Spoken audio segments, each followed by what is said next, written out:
Excuse me, জি এটা আমার সিম।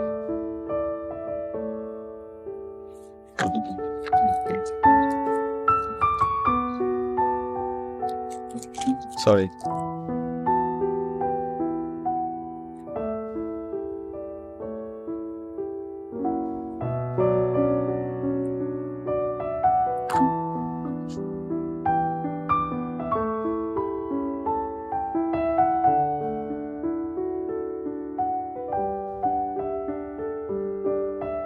Hello হ্যাঁ হ্যালো, আসিফ, তুমি ফোন ধরো না কেন? কতবার ফোন দিচ্ছি। খেয়াল করি না, কি হয়েছে বলো না।